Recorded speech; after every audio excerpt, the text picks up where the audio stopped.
2 casts. Central Massachusetts. Laughing boy. Throwing the silver minnow with the Cinco. What a combo. Have to put a new Cinco on it now. Grab it by the lure. We only got one hook, so it's easy. Just a great bass, Pickerel Lake.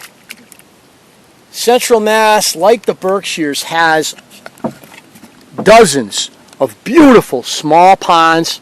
Some aren't that small, like this one, that are about 25 feet deep at the deepest, with tremendous weed growth all around. They're just stacked with fish, and they're really an underutilized resource. And we're hitting one today. There's a big bass in here. There's a bass in the, like I missed a bass down the other end that probably was 9 or 10 pounds. It was huge.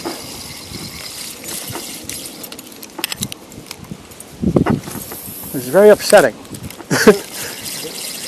It wasn't, because it hit a surface lure. I set the hook, jumped, it spit me. It was one of those, you know, it's like you can't really, couldn't blame myself or anything, but it was upsetting because I would have liked to have caught it. Kid up front's on, unless he's got some weedage. He's got something. Oh, look at, oh, it spit him. Oh, no. The Johnson Silver Minnow with the Cinco trailer is hot. I feel like we haven't seen that since 1971. And back then they used to put a pork frog on them. Oh, there we go. That hit good. That hit like it might be a decent fish. It took some drag. Oh, yes. No, he's not a decent fish. He's not bad, but, you know, he's like that size. I mean, you don't mind catching him. He's not even the fun size. He's not even the fun size. Oh, yes. He's in the weeds. Are we going to get him out, or are we going to have to go over there? These are lily pads. These are not weeds that you can really negotiate a big fish with. I don't think it's that big, but it's not small either. It's a decent sized chunky bass. Oh, yes. Well, he's not bad. He's like, what do you think he is? 3? No, whatever he was. He's gone. Look what happened to the spinnerbait. Well, they're on the spinnerbait in here. Again, not a big fish. The other one was about 3, maybe 3.5. This, oh no. Oh, you hear that? Oh, stop it. Oh, jeez. He's in the canoe. He's bouncing around. There he is. No, he's not in the canoe anymore. He's in the water.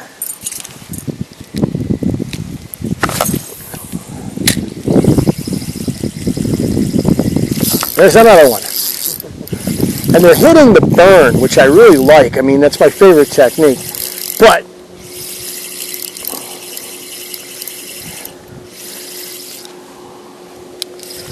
yeah. Oh, yes. About the size of the other one. Well, it's hot. We want to get wet.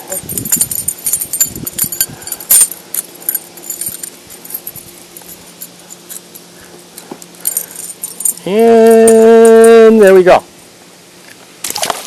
So they're hitting the burn. I always wait for days when they're really hitting the burn. I've gotten like 4 hits on. You're not talking about Bernie Sanders. Not Bernie Sanders. Burning the bait. Burno, spinnerbait inferno. So chuck it in. Click it when it hits the water. Start the burn. Start the burn. And the burn is you're going to get the blades just under the water. Sometimes they come out of the water. That's okay. You want to make a wake. Of course, now that I'm talking about this, I'm not getting hits. But, hey. No space between the pads at all. Oh! Yeah, so back in the day, before they did the weed treatment, you weren't fishing this lake. And this is a pickerel. It's our first pickerel we've got. Nice chubby pickerel. Like the kind of pickerel that he's got worms all over. Pickerel get tapeworms in the summer, you know. And this guy's got worms all over. I can feel the worms through his skin. You can see them. See these little black things? Those are worms, clusters of worms. That's why they say never eat pickerel in the summer. I don't know how true it is. This is just what I hear. I've never eaten pickerel in the summer, so I can't really test it. Well, they say that you can't, tapeworms are not killable by the cooking temperatures that you cook a fish at. They say that you got to get the meat up to like well, they say that the sure thing about tapeworms is freezing. You got to freeze them. That's why the federal government says, oh, did you just get a hit? Yeah. The federal government says, oh, there we go. Yeah, he's like 3. Nice fight. Finally, let's see if you can get off at the boat. Yeah, nice fish.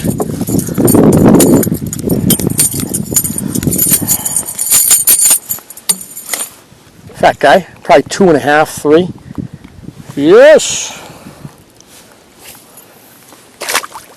Coming in here was a good idea, boy.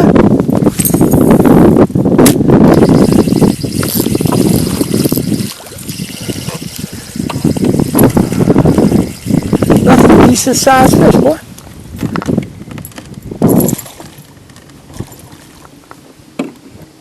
He's a 2, 2.5. I want you to learn how to pick it up, spin around, so we can see the fish. Then I can continue to fish myself. Because I'm trying to get footage of you pulling it out of the water. All right, so from now on, just take it out of the water and hold it toward the camera, and then I can continue to fish. And everybody's good. You're always like, keep it in the water, play with it for a little while. Like it's like literally a minute before you get it out of the water and show me. Look at you with your yellow spinnerbait. You long tong marong.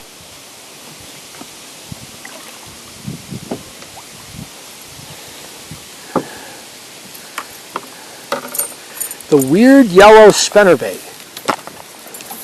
That's a stand man.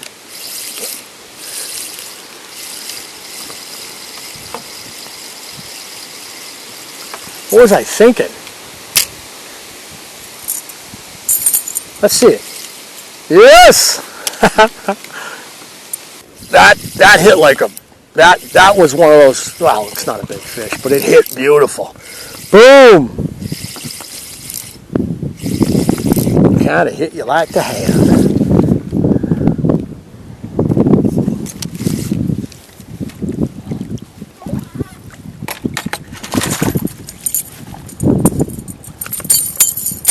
There you be. Yeah. There's a deep hole on the other side of these pads. That's where the stream bed is. When the weeds are up, when the pads weren't killed, there was a narrow channel through there. You know, like 25, 30 feet wide. There was pads from the other shore all the way out to that channel, and then they were on this side to the channel. So it was a really cool looking area for fish. Now these people decided that they would treat, now it looks to me like they're trying to kill all the lily pads, which are certainly not an invasive species. They've got they're you know, yeah, I get it. You want to kill milfoil, but lily pads? How do you get the rights to do that? What does the state of Massachusetts think of that? I thought we had like a conservation commission or something. What's it called? Department of Environmental Protection? Is that what it's called? I think you should report them, Stephen. Seriously, you know these people. What? You do. You're like going on a bird retreat. You know all of them. It's outrageous. They're killing perfectly native and non-invasive. I mean, when you take out the native species, you make it easier for the invasives.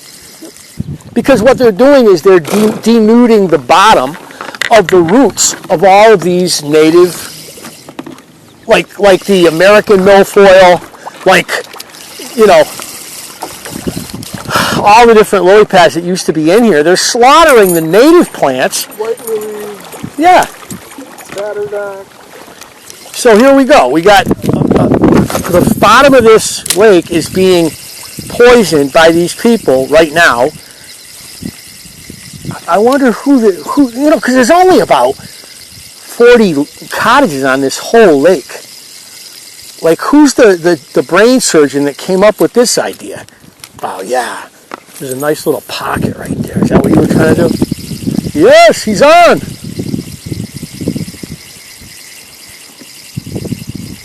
You know what? We can get in them weeds, boy.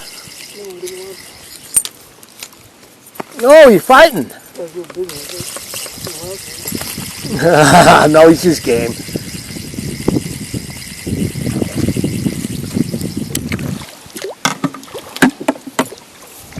He's just a gamer. Remember your new technique.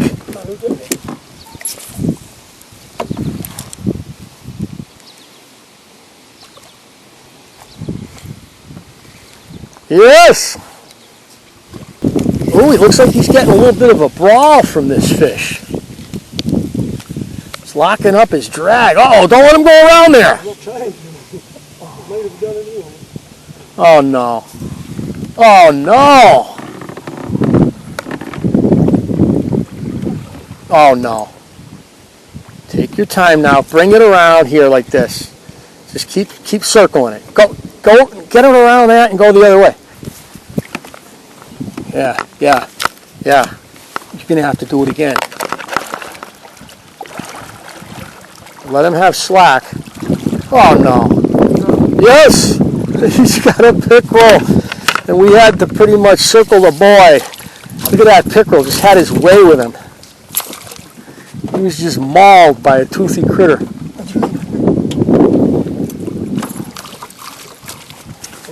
And the pickerel's off. The best way to catch it? That is the best way to catch a pickerel. Yes! Oh! Yes!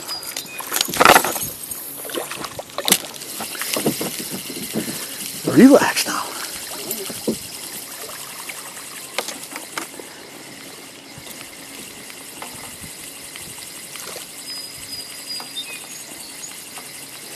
A lot of flooded brush because of the, because of the rain. So we got some good water all along the shore we have not fished. We're on the east shore now. We didn't fish it because we were in the shadows of the west shore earlier. I just missed one and he just nabbed one. Nothing big yet here, but this is great structure here. All kinds of flooded brush and weeds. That right there that you can see, that big circular cloud under the sun, is called an anvil cloud. And if I take out my phone right now and I look at the weather, which I'm going to do, you're going to see where that thunderstorm is. You can see us right here. I hope you can see that. That's where we are, just southwest of Worcester. Look at where this thunderstorm is. This thunderstorm is on the Hudson River. That's a thunderstorm on the Hudson River that we're watching right now. There it is. And we can see it from here. So that's on the Hudson River. How far is the Hudson River away from us? Oh, about 90 miles. And that is called an anvil cloud. They can be 25 miles high. That gives you a warning that a storm is coming long before it gets to you. Depends on how fast the storm is moving, of course. But, I mean, it's a warning sign you ought to know. If you're a fisherman or a hunter, know your clouds.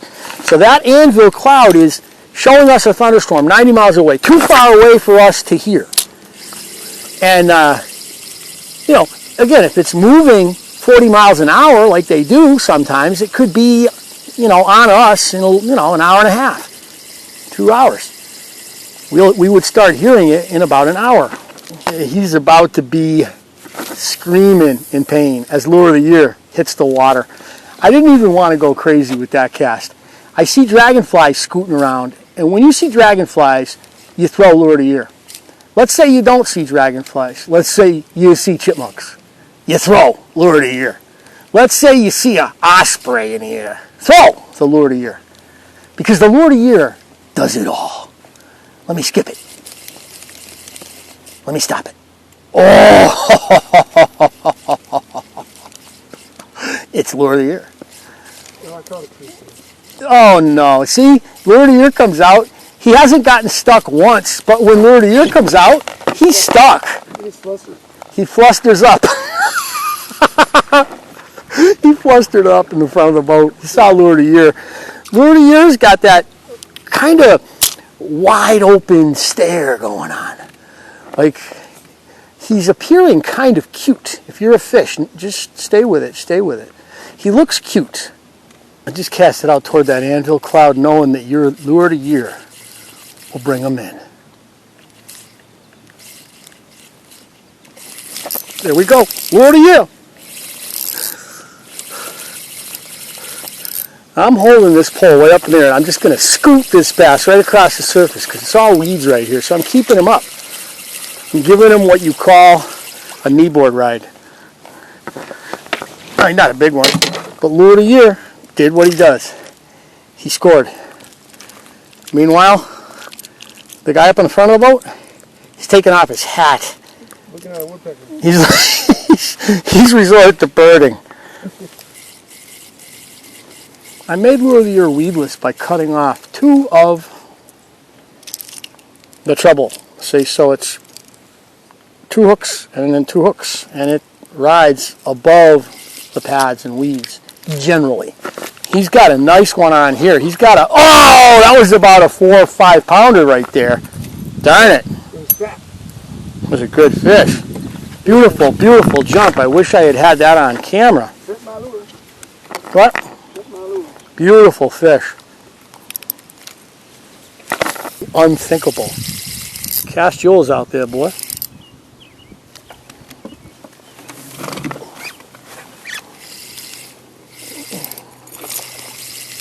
Yes!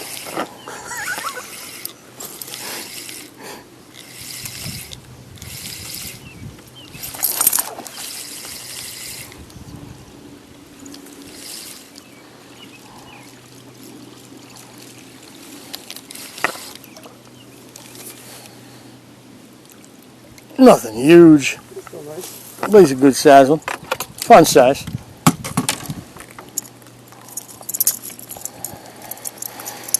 All the big ones have literally jumped off our hooks today. They've been like just shaking us off. Yep. Whether in the air or in the water.